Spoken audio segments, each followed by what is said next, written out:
For a fantasy game, D&D certainly has a lot of vehicles. It sure does. Let's go over them and rank them for adventure. I'm Nerdarchy Ted. I'm Nerdarchy Dave. Welcome to Nerdarchy, for nerds, by nerds. Now let's ride. So, I was in D&D Beyond, and I noticed they had a vehicles tab, so I was like, what's this about, and when did they add it? I don't know how long I've been staring at it. It might have been a while. So I opened it up, and I was like, oh, there's a bunch of stuff. They've got all the ships from Salt Marsh, which, I mean, technically, I think most of them are listed in the player's handbook, but there's no details or information about them. Yeah, there's a lot of fun stuff that's there in regards to vehicles. As you mentioned, yeah, there's stuff that's in the player's handbook, but it doesn't begin to go into detail on anything until those later books, which is really cool. Yeah, also, like, there's a section for Acquisitions Inc. So we have a couple of vehicles there. And then we have a handful of war machines, infernal war machines, I should say, from Baldur's Gate Descent into Avernus as well.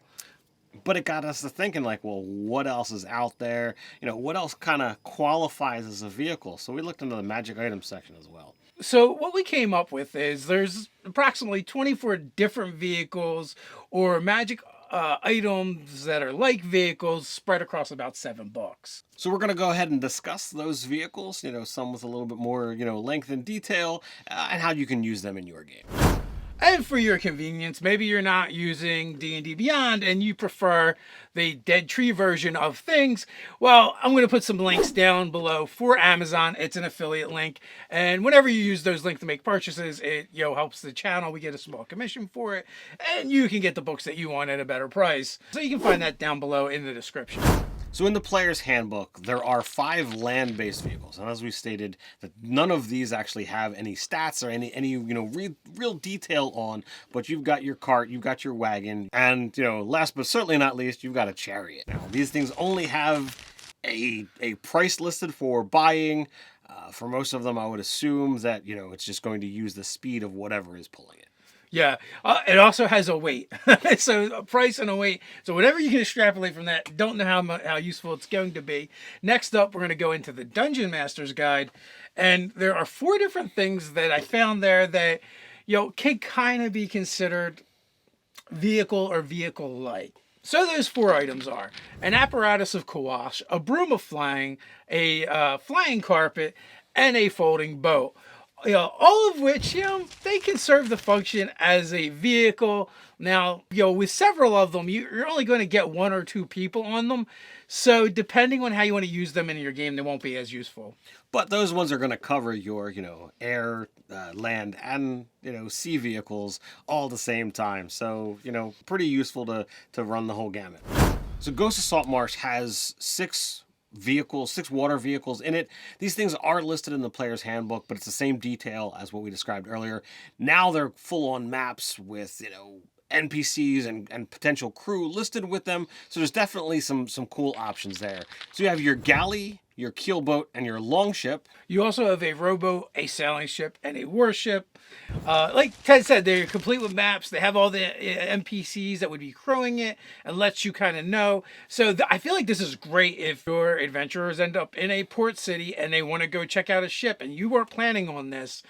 Now you have everything they need, including probably enough information to actually turn it into the adventure for the evening. Yeah, I looked through it and I was amazed. If you look at some of the bigger vessels with their multiple layers, the suggested possible crew, and, if you're on D&D Beyond, the links, right to those particular stat blocks. So if you just gave them a reason to have to board this vessel, whether they're in port or on the waters, you could literally just go to that section and right off of that warship, just run an encounter right there. You've already got everything you need. Dice included, because they're on D&D Beyond too. Next up, we have Emberron Rising of the Last War. This one is cool and disappointing all at the same time. We only get 2 vehicles. Airships, which it goes a lot into like how they work and controlling them and using them. But it doesn't give you the same detail as Ghost of Salt Marsh, where you're getting like layouts for boats and stats for the crew. So for that, you're probably just going to be like, okay, I'm going to use this information about elemental airships and attach it to one of these boats from Ghost of Salt Marsh, and then you kind of have what you need. Then there's also the lightning rail, which is super cool. There are maps of like what the cars look like, and then some, they give you some suggestions, some ideas of how you might use it. But also like with, that particular thing, like the lightning rail only goes certain places, so you're going to be limited on what you can do with it. It's not like the players are going to get a lightning rail and take it with them somewheres. It's more like an adventure location than a vehicle, in my opinion. I would agree with that. I mean, there's a reason we use the term railroading when we're talking about RPG stories. So the lightning rail, regardless of how it's powered, it still can go in just that singular direction. So, Dave mentioned earlier about Acquisitions Inc., and there we actually have two vehicles as well. We have the mechanical balloon, which is basically like your airship kind of style, but as opposed to it flying via magic, it's flying via these massive balloons. It's pretty amazing. It's pretty ridiculous, but not as ridiculous as a mechanical beholder that can fit all of this, crew. So it's got like one pilot and space for like 6 people. So it really is a cool vehicle that you could legitimately have an adventure out of. Just it's not going to go dungeon delving. Yeah, it would be a good transport, and also the mechanical beholder, air, land, and sea. So you can go pretty much anywhere in it. Obviously you wouldn't want to live out of it. It'd be like living out of your car, essentially. Where the battle balloon, you could live out of that. That's like 20 crew plus 10 passengers. So that's pretty big. That's a floating HQ. Indeed. So next up, Baldur's Gate Descent into Avernus, and we got the Devil's Ride and the Demon Grinder. We also have the Scavenger and the Tormentor. And, should you want, WizKids actually did make a cool Tormentor that you can actually take off pieces and insert minis. There's actually a spot for, someone to stand on the vehicle that'll actually stay there. It's pretty darn impressive, if you ask me. These are all really cool vehicles. Again, these are things you are going to use for transportation. You wouldn't necessarily want to live out of them. See my comment about it'd be like living out of your car. It'd be kind of cramped. The other problem with these is they're fueled by souls. Yeah, there's definitely a problem when you have to, feed the souls into, these hellish devices in order to make them work. But, if you're playing on the shadier, darker side of the adventuring party, then sure, why not? I've definitely seen a lot of people online get creative and make their own hellish rides, and take it more into like a, apocalyptic crazy game where, all of these hellish vehicles exist on the Prime. Maybe you can find an alternative fuel source instead of souls if your DM is feeling kind. Now, next up, we want to get into how you want to use these vehicles, how you can incorporate them into your campaign, how they can be useful from the DM and player side of things. But before we do, let us take a moment to tell you how you can help us keep bringing you videos like this. If you'd like to help support the channel, why not check us out over on Patreon? As a special thank you, you'll receive monthly rewards, which include 5e content for players and DMs alike, ready for you to drop in encounters. We have a Nerdarchy live podcast where we take all the daily live chats we do, we turn them into an audio format. Sometimes you'll get, monsters, magic items, subclasses, races, and so much more over there. So if we're going to look at these as, vehicles to use, we're going to break these down into a variety of different, base concepts. And the first concept we're looking at is going to be the traveling headquarters. So for your headquarters, we have 3 that we feel kind of make the top. So you've got your airship, your battle balloon, and the larger of the sailing vessels. Yeah, these are, like we said, they're floating HQs. You can basically adventure out of them. They take you to different adventure locations. Sometimes the adventure can happen right there at home. In some ways, they can fulfill the needs of, towns and cities where you have some of the things that you need. Like maybe your ship has a small smithy in there for repairing weapons and armor. You can go there to get your meals. Maybe the galley of the ship also kind of operates like a tavern. You've got gambling. You've got NPCs to interact with. So it's like being able to take your hometown with you on the go. Yeah, these great elements do allow you to have that, as Dave says, you can travel from location to location. Meanwhile, you can have these interactions, but it also is a thing where threats can happen to it, just like your typical town, whether it's something that's trying to invade to steal something, whether they want to take over your vessel. All of these things are the typical, things that happen, and all of your typical pirate adventures that deal with, sailing on the seas can really happen with any of these traveling headquarters. Yeah, not only that, like any kind of adventure you could have outside of these mobile HQs, you could have inside of them. Right. So like you can have mysteries, you can have things go missing and you have to figure it out. Maybe, some Fae have infested your ship, could be part of a larger plot. Maybe you have a stowaway, a mysterious passenger that no one was anticipating.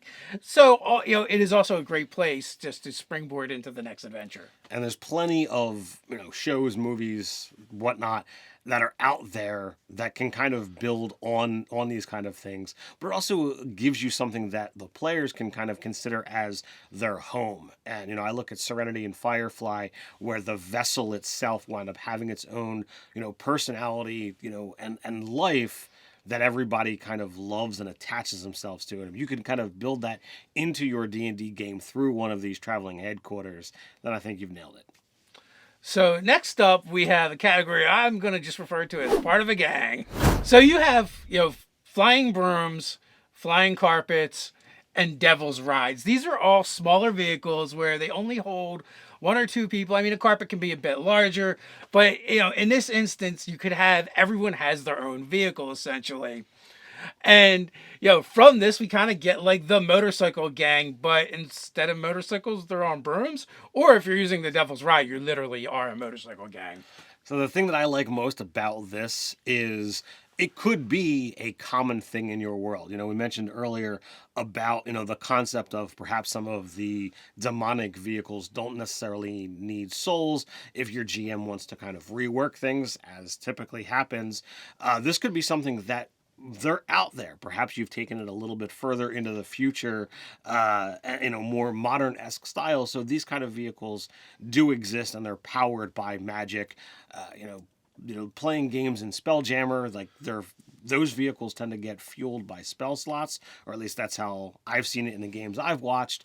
You can have vehicles that are fueled that style, or perhaps they are somewhat new.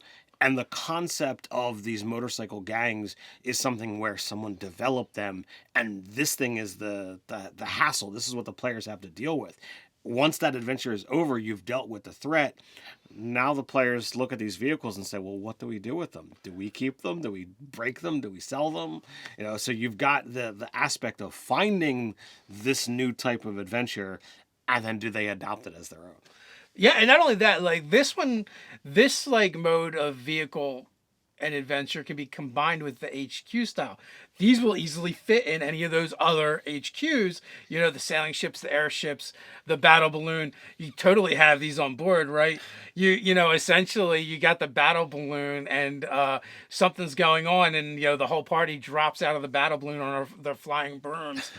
And also like the flying broom like totally kind of makes me think of Harry Potter. So you could have a very like Harry Potter-esque style game as well. Or, to me, I go the other direction. And what if we take the typical, hag monstrosity that lives in the forest, but they're more like attached to the air. So like there is this hag airship and their minions come out on brooms, total witch style. I think that could be, pretty devastating, especially if they're looking to kind of literally conquer area. Oh yeah, that'd be a lot of fun. I mean, Bobby Lasaga and Curse of Strahd, spoilers, has a flying skull, right? So they do all kinds of different things. So you could do some kind of flying vehicle that maybe isn't typical. You could do flying castles like from Storm King's Thunder, right?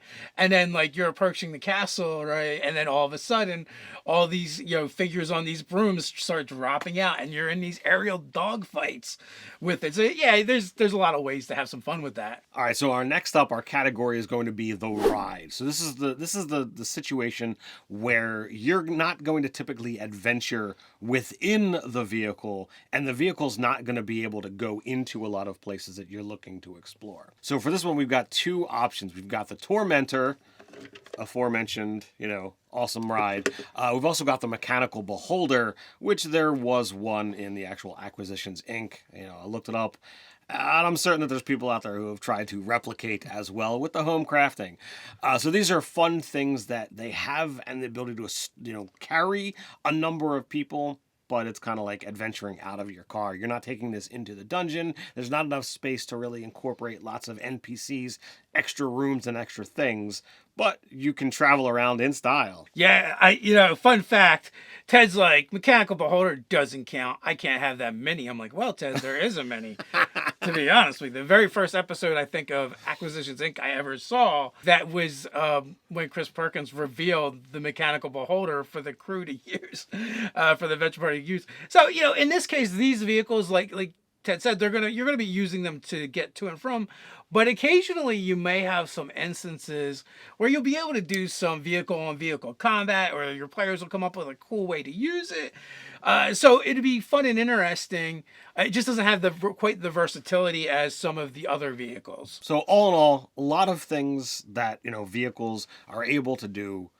Every option for what you consider a vehicle is out there. Definitely, look forward to, possible campaigns in the future in our own games where vehicles might become a little bit more prevalent. Now seeing, all of the options, thrust all together all at once. So definitely recommend you checking it out. Yeah, I definitely have an idea for a game called called Under the Dome, where it is very Mad Max-ish, and I was going to model a lot of vehicles off of the Infernal War Machines, but they run on something called the Grind, and the adventurers would have to leave the safety of the dome to go out into the harsh chaos waste to find Grind in order to power their stuff. But but we'll leave that for another time. Or if you want me to talk about the idea for a campaign, let us know down in the comments. Also, how are vehicles being used in your games? While you're down there, don't forget to do all those things that make the YouTubes happy. Like, share, subscribe.